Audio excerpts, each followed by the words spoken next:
The movie begins with a narrator recounting a tragic event from 35 years ago in North Vernon. In October 1987, a girl named Tiffany met a horrifying end in her garage on her 16th birthday. Only 2 days later, Marissa's life was cut short at her family's woodland cabin. The eerie pattern continued when, on Halloween night, a third victim, Heather, was brutally slain in an amusement park parking lot. All 3 girls were 16 and suffered 16 stab wounds, earning the killer the chilling moniker, Sweet 16 Killer. Shockingly, the killer never struck again, and their identity remained a mystery. Over the years, the Sweet 16 Killer's mask gained notoriety, becoming a staple of Halloween costumes. In the present day, we meet Chris Dubassage, a local man who hosts a podcast dedicated to these unsolved cases. Every Halloween, he guides curious visitors on tours of the murder sites, making it seem like this true crime obsession is his sole focus. We are then introduced to Jamie, a teenage girl excitedly preparing for a Halloween concert. But her mother, Pam, enters and strongly opposes her plans to go out, setting the stage for a family conflict. It turns out that Pam had a close friendship with the 3 girls who met a tragic end in 1987.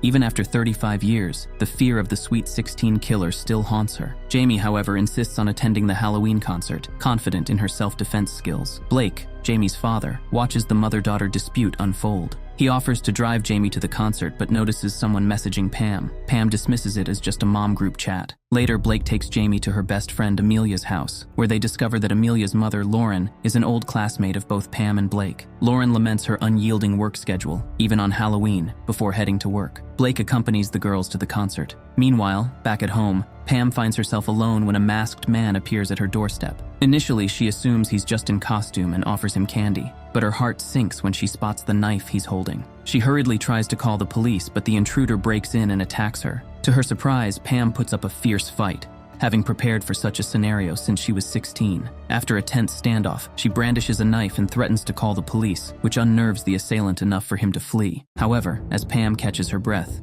he reappears from behind and brutally strikes her, proceeding to stab her exactly 16 times until she succumbs to her injuries. Outside, Chris, the true crime enthusiast, is broadcasting live, unaware of the horrors unfolding inside. The next day at school, the police inquire about Blake's whereabouts during the murder, suggesting he might be involved due to his frequent communication with Pam. Jamie vehemently defends her father, rejecting the idea that he could be the killer and blaming the police for their failure to catch the murderer 35 years ago. After school, Jamie attends a science fair where Amelia is engrossed in a makeshift time-traveling machine. Amelia reveals that her mother, Lauren, had started a time-traveling project but never completed it. With her mother's old notes, Amelia is determined to construct a functional time-traveling machine. Amelia and Jamie aim to use a time machine to prevent the actions of the Sweet 16 Killer, believing it could save Jamie's mother's life. They set the machine to October 27th, 1987, the date of the first murder. Jamie's dad advises her to stop watching a gruesome podcast by Chris, who sensationalizes murders, including the one from 35 years ago. The next day, Jamie confronts Chris about an alleged affair with her mom, but learns that her mom was deeply involved in trying to solve the serial killer case. Pam had received a threatening note from the killer, suggesting she was the next target.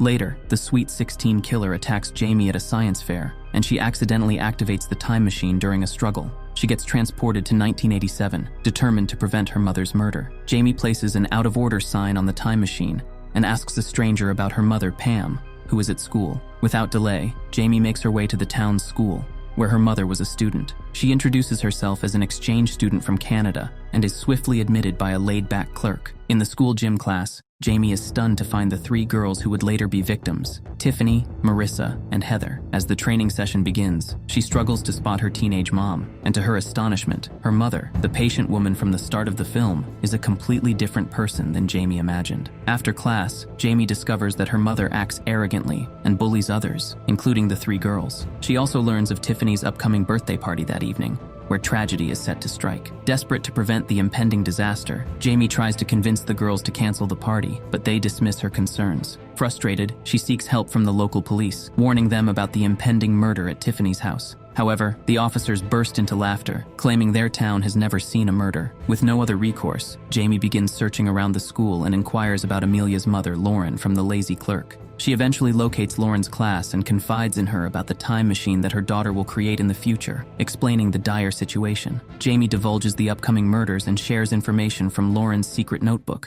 leaving Lauren astonished and convinced because no one else could know about the private notebook and the plan to build a time machine. Jamie expresses her intent to stop the killer and save lives, including her mother's, and mentions her need for Wi-Fi to return to the future since it doesn't exist in 1987. She seeks Lauren's expertise to find an alternative solution. The scene then shifts to 2023, where Blake desperately searches for Jamie and contacts the police. Amelia approaches them and reveals that Jamie has used her time machine to journey into the past. Naturally, nobody believes her, but Chris finds himself intrigued by what she just shared. Meanwhile, in 1987, Lauren and Jamie attend Tiffany's birthday soiree in the evening, hoping to avert a tragic event. At the party, Jamie encounters Doug, a teenager who was often the target of bullies and would eventually become her school principal. During the event, Jamie notices a captivating young man who instantly captures her interest. Her astonishment peaks when she realizes that the man is, in fact, her father, Blake. She also learns that Tiffany and Blake are in a romantic relationship, which is a stark contrast to her parents, Blake and Pam, who haven't started dating yet. Following this revelation, Jamie does her utmost to ensure the safety of the three girls, but they seem resistant to her help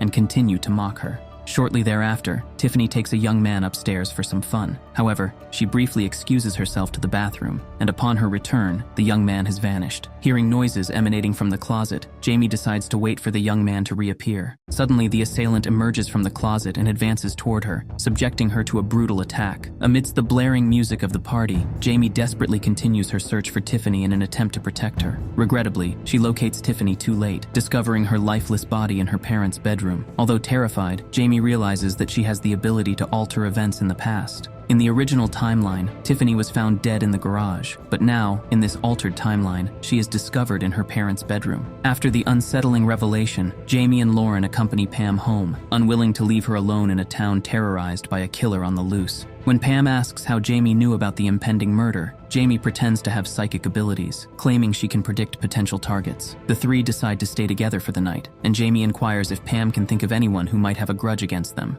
In response, Pam admits that there are numerous potential suspects because she and her friends have mistreated many people over the years. Meanwhile, in 2023, Amelia is fully dedicated to perfecting the time machine and unraveling its mysteries to bring Jamie back. Unexpectedly, Chris arrives, showing a strong interest in examining the time machine. While conversing, Chris suddenly grasps his memory lapse. The brutal murder of Tiffany had occurred in the bedroom, not the garage as he originally thought. It becomes evident that Jamie's past actions are causing ripples in the time continuum. In the end, Amelia and Chris examine a photo from 1987, confirming that Jamie has indeed journeyed back in time. In the past, Jamie endeavors to avert the group's visit to the cabin, where the next murder is slated to occur. She persuades Marissa to opt for a city excursion instead. Upon hearing this, Marissa suggests they head to her parents' apartment, a suggestion Jamie accepts. The teacher then pairs Jamie with a peculiar, often bullied boy named Damon, and she notices the unusual drawings in Damon's notebook. Later, Marissa and the girls pick up Jamie, en route to Marissa's parents' place. However, upon arrival, Jamie is horrified to discover it's not an apartment, but the same eerie cabin in the woods where Marissa met her demise. Jamie desperately tries to convince them to leave, but the other guys show up,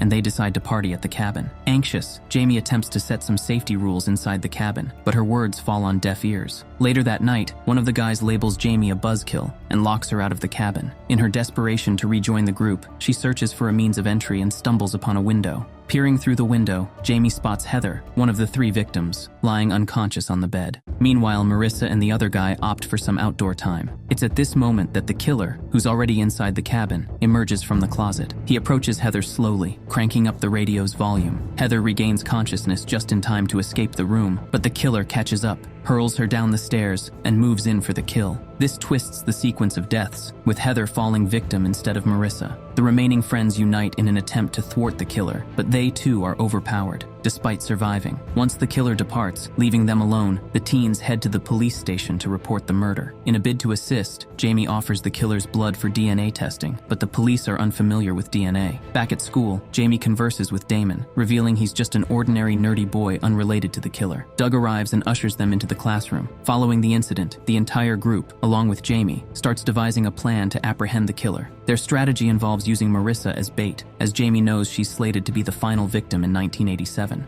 This time, they'll be prepared to capture him the moment he appears. On the other hand, Lauren needs a significant power source for the time machine. She works on transforming a popular attraction into an improvised time machine for Jamie's forward journey, while Chris assists Amelia in fixing their machine in the present day. The scene shifts to Halloween night, with Marissa wandering through the amusement park, discreetly trailed by the killer. She enters a haunted house building, where the rest of the group nervously awaits the killer's arrival. Sure enough, the killer shows up, leading to a confrontation with Jamie and her companions. They huddle together in a room, struggling to fend off the killer until Jamie finally manages to stab him. Just as the killer is about to strike Jamie, one of her friends sneaks up from behind and delivers a fatal blow, ending the threat. They then unveil the identity of the killer, who shockingly turns out to be their classmate, Doug. It is disclosed that a year prior, a student named Trish met a tragic end in a car accident. Astonishingly, the bullies, including Tiffany, Marissa, and Heather, were the ones responsible for her demise. They had cruelly nicknamed her Fat Trish due to her physique. One evening, the three girls invited Trish for a sleepover at Tiffany's house, with plans to get her intoxicated in hopes of making her spill the beans about her rumored involvement with their coach. They persistently coerced her to consume more alcohol, even when she started sobbing and clearly expressed her distress. Ultimately, in her inebriated state, Trish left the house and ended up in a fatal car accident. Unbeknownst to the girls, Trish was in a relationship with Doug, who was left heartbroken. Seeking revenge for his beloved, he donned a mask and began targeting the bullies. Upon learning this, Jamie holds a strong resentment toward her mother, Pam, for her role in the ordeal. However, Pam clarifies that she wasn't present at the sleepover because she had a falling out with Tiffany. She asserts that she would never have participated in such a terrible act, and Marissa corroborates that Pam was not involved. This leaves Jamie bewildered as to why Doug, the killer, would leave Pam threatening notes and eventually take her life in 2023. But before they can digest this revelation, a second killer emerges from the shadows and fatally assaults Marissa. This individual then pursues Jamie and kills Chris's father while he's on live TV. Subsequently, they manage to enter the time machine, which is finally operational. Lauren instructs Jamie to remain inside once the ride commences, emphasizing the dire consequences if she doesn't. If she exits prematurely, she'll be hurled against the wall and meet a grim end. Regrettably, while Jamie and Lauren are conversing, the killer arrives and launches an attack. Jamie implores Lauren to leave immediately, which she does, and Jamie activates the machine. Out of the blue, Pam rushes to the scene to aid Jamie, sparking a tumultuous struggle. As the vehicle rapidly begins to spin, Jamie, Pam, and the killer find themselves pressed against the wall of the time machine. However, the killer possesses a keen understanding of physics and manages to approach Pam, poised for an attack. He inflicts a single stab wound, prompting Jamie to push her mother out of the ride. The force of her action dislodges the killer's mask, revealing Chris from 2023 as the assailant. Chris confesses that he had no knowledge of Doug being the original killer, and that he murdered Pam solely to perpetuate the Sweet 16 killer narrative, enhancing his podcast and fame. Chris had grown weary of living in the shadow of his more accomplished and prominent father, leading him to commit patricide. He then advances toward Jamie, sparking an intense confrontation. Fortunately, our protagonist gains the upper hand and dispatches him with a nail gun. She kicks him into the still spinning machine, ending his life. Following these events, she returns to the present. Jamie arrives on the day before Halloween in 2023, and to her immense relief, Pam is alive and married to Blake. Meanwhile, Lauren retains full memory of the past and informs Jamie that this timeline deviates from her original one. Consequently, Lauren has meticulously documented all the alterations in a book. Suddenly, a man greets Jamie and enters the house. Lauren goes on to explain that in this timeline, Jamie's parents united earlier than they did originally, resulting in a 34-year-old brother named Jamie, and she herself is now known as Colette. Lauren is a bioengineer, and Amelia remains Jamie's loyal best friend. Lastly, in this timeline, Chris has been residing in a monastery in India, traumatized by witnessing his father's demise on live TV, oblivious to the fact that he himself was the perpetrator from a different timeline.